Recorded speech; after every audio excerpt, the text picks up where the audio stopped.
Gentlemen, welcome to my shop. We're going to go over tying a couple of knots today. And first thing we need to go over whenever we're tying knots is nomenclature of what's what. So what we got here is just a little bit of 550 cord with short end and a long running end we're going to pretend like we can't find the end of. Now whenever you're tying knots, you're going to refer to something like this as a loop, which is going to be the rope going all the way over itself, coming back and making pretty much 90-degree cross. So the rope actually crosses itself. Okay? Next thing we're going to have to know is a bite. So what a bite is pretty much the same thing, but it doesn't cross over itself. It is just bringing the rope and the free end back against itself. You can put a bite anywhere in the rope, as long as it doesn't cross itself. That's called a bite. Same with the loop. You can put a loop anywhere. When it crosses itself, that's a loop. And these kind of things come in handy. First thing we'll probably go over, the most basic knot is a square knot. So we're going to take two free ends here. And what a square knot is two bites intersecting each other. I'm going to show you this so you can get used to seeing kind of how the rope travels against itself. So I'm going to just tie a square knot real quick, which is defined as two bites intersecting each other. You can kind of see how that is, where you have one bite and another bite, and if we loosen them up, kind of see how that's two bites that are woven in against each other. Okay, and easy way to tie that is, it takes a little bit to get used to doing this because you probably tie your shoes and you tie a granny knot, which is this, tie it around once and then you tie a granny knot again and then you wind up getting this ugly slipping knot where, everything's just out of whack. So the way you tie a square knot, easy way of doing it, is you're going to start with two free ends, and then you're going to cross one free end over the other free end. I'm right-handed, so I do this with my right hand. And you're going to just keep wrapping this free end the same way while you bring this one over. So it's going to get caught up in this wrap. And then you just keep wrapping that the same way, pull it through the loop, and there you have it. You have two bites intersecting each other. Pull it tight, and then you have a great square knot. And we'll go ahead and undo that so we can move on. So next thing we're going to go over is called a bowline knot. And my definition of a bowline knot is a bite woven into a loop. So first thing we're going to do is we're going to create a loop. And we're going to weave our bite into it. So pay attention, the back side of the loop, it's on the bottom there. And then a bowline knot would basically be, we're going to take this bite and pass it through this loop with a little bit better aim. You got to spit on it first sometimes. And that's going to be your basis for your bowline knot.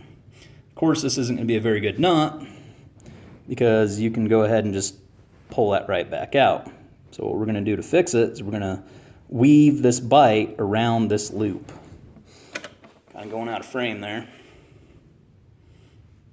So we're going to weave our bite around the loop. So we're going to just take our free end, take it all the way out, and we're going to weave it around the long running end and then pass it back through the loop so it's completely woven around. Okay? Pretty simple. And just give you a dynamic image there so you can kind of see what's going on. Let me retie this so I have a little bit more working room.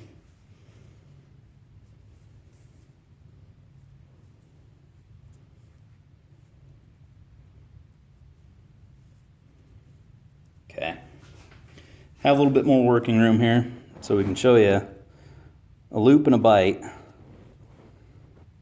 I'm going to keep the loop as a static portion, and the bite's going to move. Hopefully you can visualize how that's working there. Where you have the bite moving inside the loop.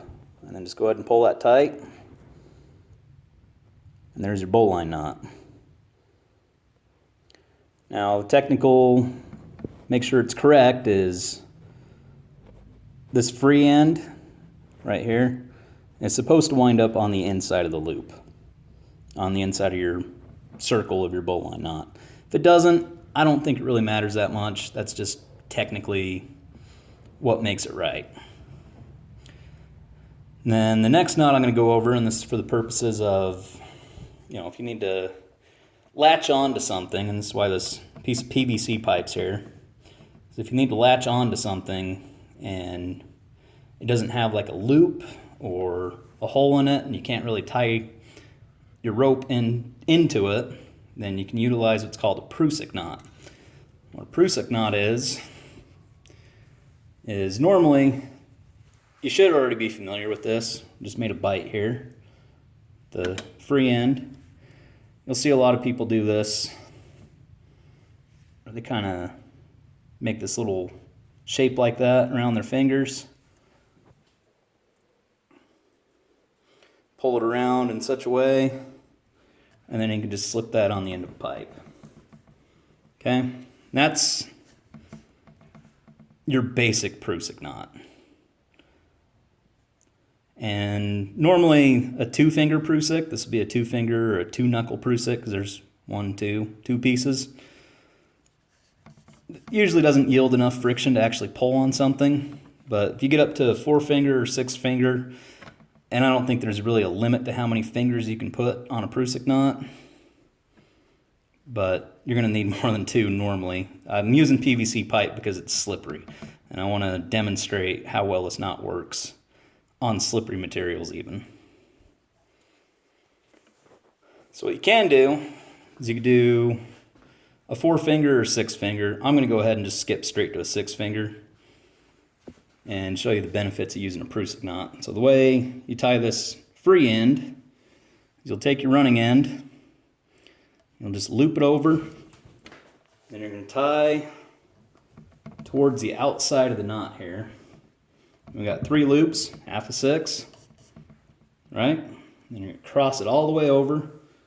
Then you're going to start on the outside and loop towards the inside. Looks like I need more string here, so we're going to go ahead and just free up more string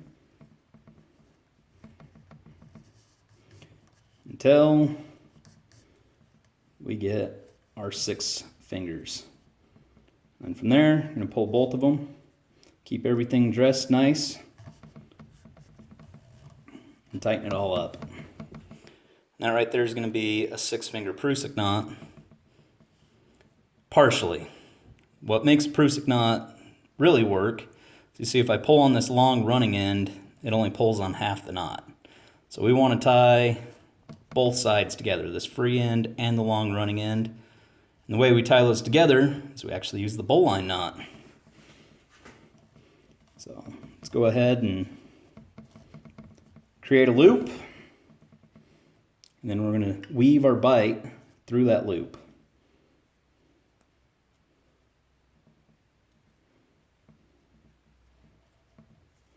Loosen it back up, and then pull from this long running end, and it'll tighten both ends up together.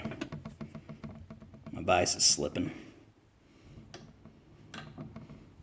Tighten that up a little bit. So now you can see it's pulling tight on there.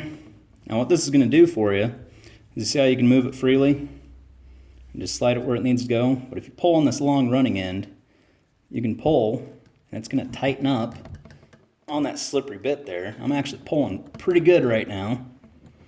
And then once you pull the ways, you decide, well, I need to pull a little bit more. So you can just slide your knot further down the pipe. You can slide it wherever you want to. This knot's going to hold pretty good and allow you to move it throughout the course of your job. So there's 3 basic knots right there. Square knot, pretty simple, just 2 bites intersecting each other. Your bowline knot which is a loop intersecting, a bite. Come on. A bite intersecting a loop, and then the Prusik knot, which we just destroyed right here. Those are several knots you can use in your day-to-day activities. Should make your life a little easier. Thanks, bye.